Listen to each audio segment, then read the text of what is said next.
क्या लिखा है ये बताइए पहले। एक परिवर्ती क्या है? संधारित्र है। अंशु का बताया ना, एक परिवर्ती क्या है? संधारित्र है, जिसको 200 वोल्ट के बैटरी से क्या है, तो जो संधारित्र है आपको पता है कि संधारित्र ये होता है ना, ऐसे तो होता है, एक प्लस होता है, दूसरा कैसा होता है? माइनस होता है। इसको जो जोड़ा गया है एक बैटरी से जोड़ा गया है, और वो बैटरी कितना है? 200 वोल्ट का है, ठीक है। और प्रारंभ में इसमें पहले नंबर में 10 माइक्रोफैरड का है, ये तो है। बैटरी मतलब जो माइक्रोफैरड है वो कितने का है? 10 माइक्रोफैरड का है। फिर इसी को क्या करते हैं? चेंज करते हैं। क्या करते हैं?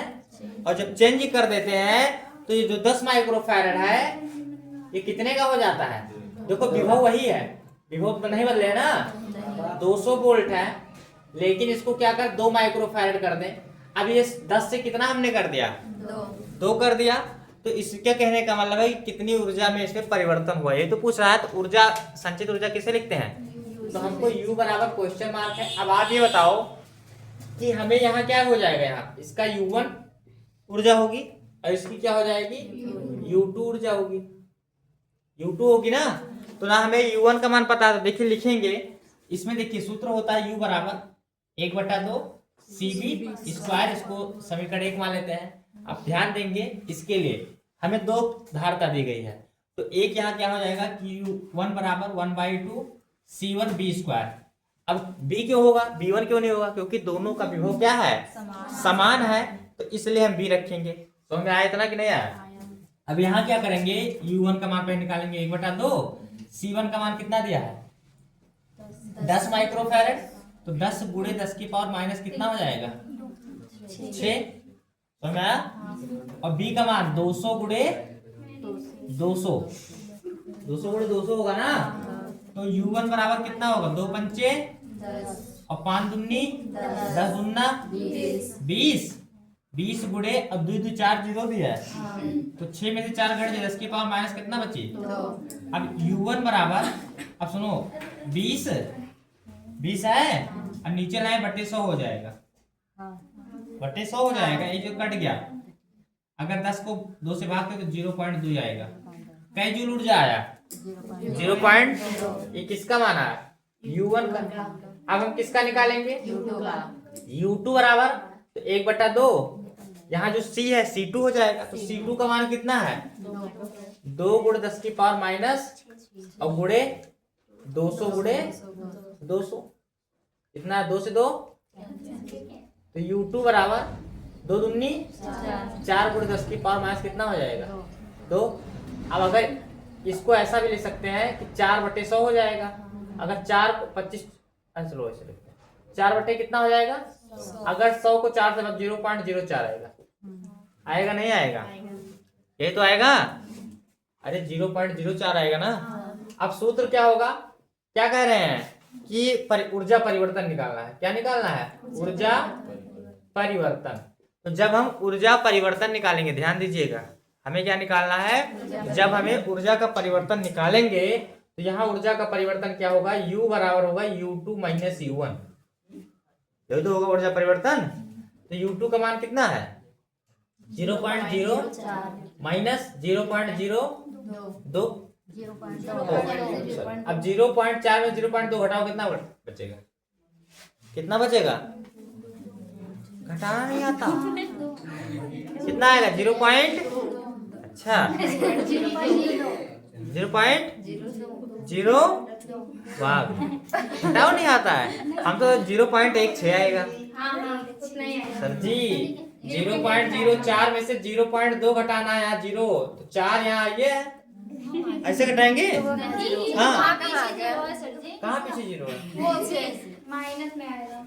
अब देखो ध्यान से, 0.04 है और ये 0.2 है, तो ये बड़ी संख्या में छोटी संख्या घटाते हैं, तो ये 0.2 ऊपर लिखेंगे, ठीक है, और 0.04 यहाँ लिखेंगे, यहाँ 1 0 बढ़ाएंगे।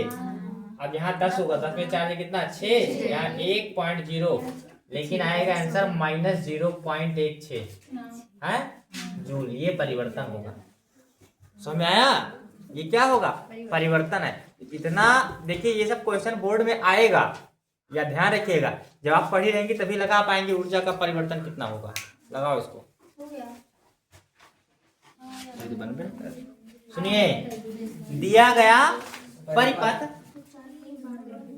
किसका पालन कर रहा है? अरे भुलाई क्या? व्हीट स्टोन सेतु का पालन कर रहा है, अब ध्यान दो, जब पालन करेगा तो जो R बराबर 10 दिया है, R बराबर 10 ओम जो दिया है बराबर 0 होगा, यानी ये मानक वैल्यू नहीं रहेगा। ये क्या हमारा होगा? G धारा मापी, इसका 0 हो जाएगा। अब हम यहाँ देंगे C1 C2 किस क्रम में है? श्रेणी ना, लिखेंगे C1 व C2 किस क्रम में है?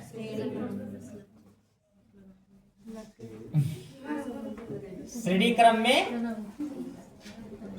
जुड़े हैं। अब आप देखो, धारता का श्रेणी क्रम का सूत्र विपरीत होता है।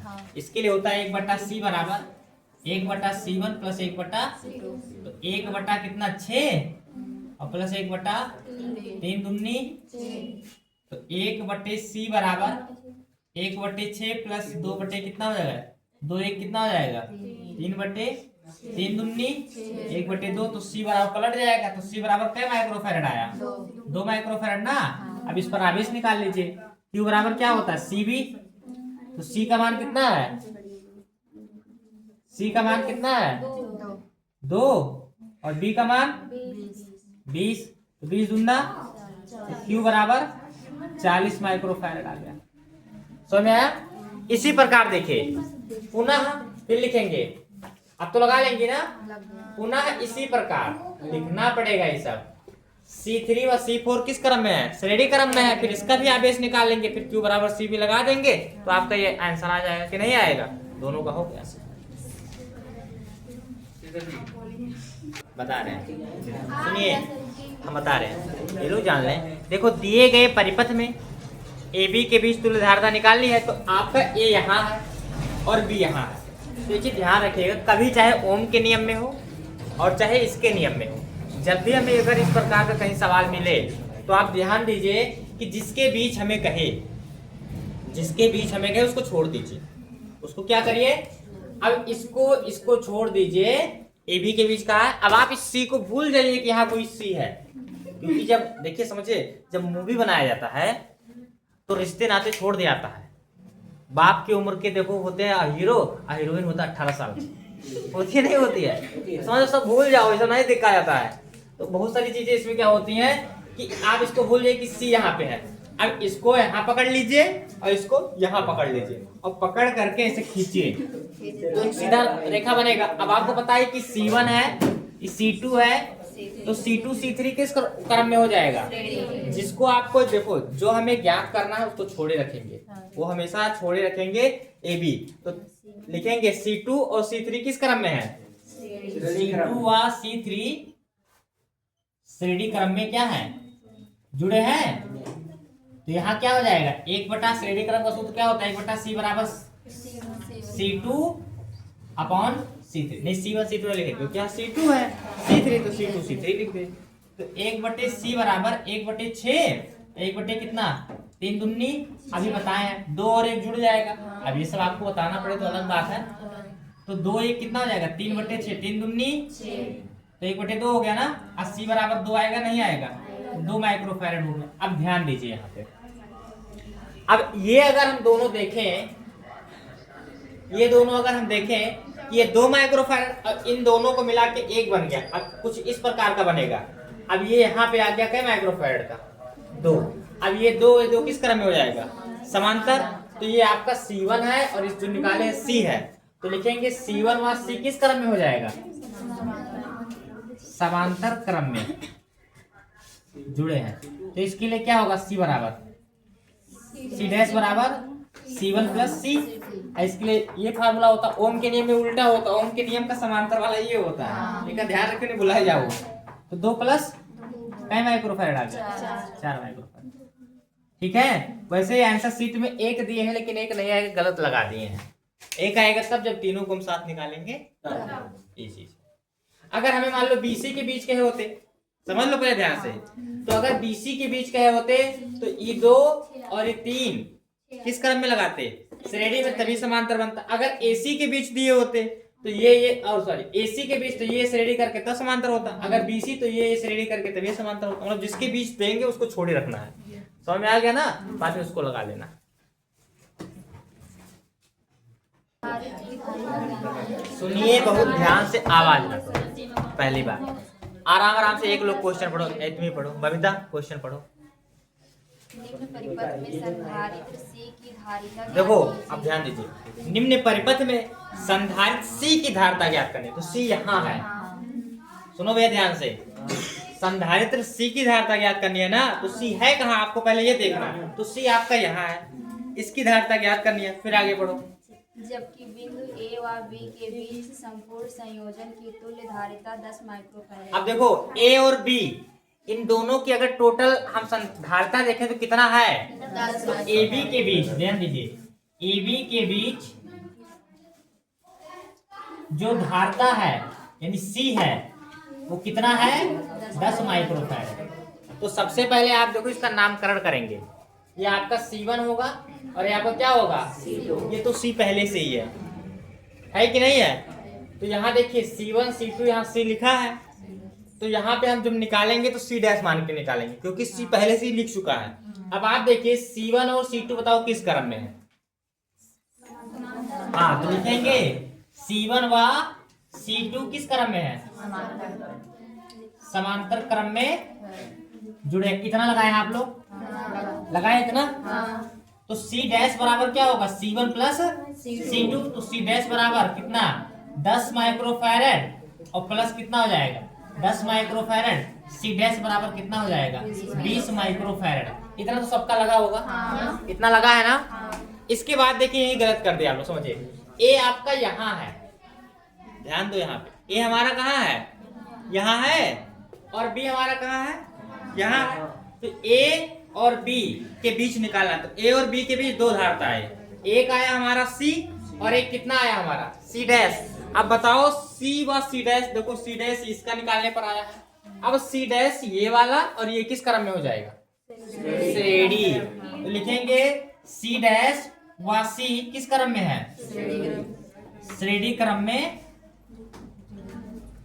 जुड़े हैं। अब देखो तो एक बटा क्या हो जाएगा, C डबल डैश मानेंगे है, तो एक बटे क्या हो जाएगा C डैश प्लस एक बटे कितना C।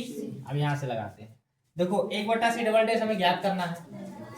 तो सुनो इधर देखो ध्यान से, एक बटा C डबल डैश हमें दिया है, AB के बीच तुल्य धारिता हमें दिया है कितना 10।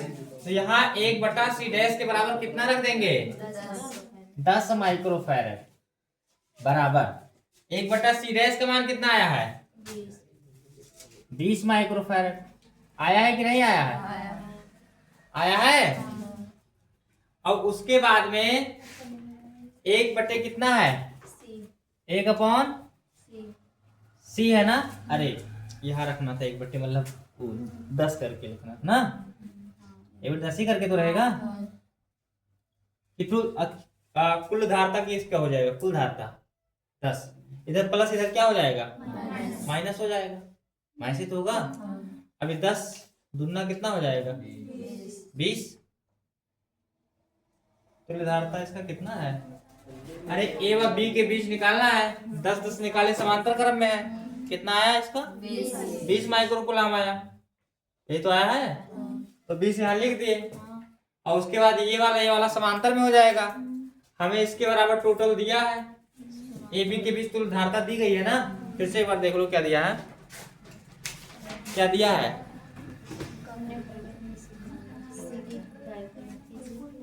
क्या दिया है, ए बी के बीच तुल्य धारिता कितना है। अरे सर जी हम 10 लिखवाए थे, 15 दिया था, वही तो लग नहीं रहा।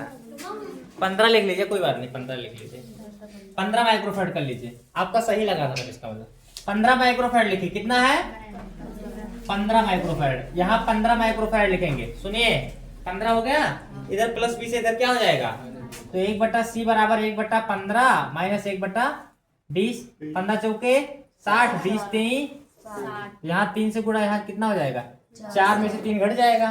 1/c बराबर कितना होगा 1/60 और c बराबर कितना हो गया 60 माइक्रो, c डबल डैश बराबर ओ हाँ 60 माइक्रो फैराड। हाँ ये अगर 10 होता तो 20 ही आता।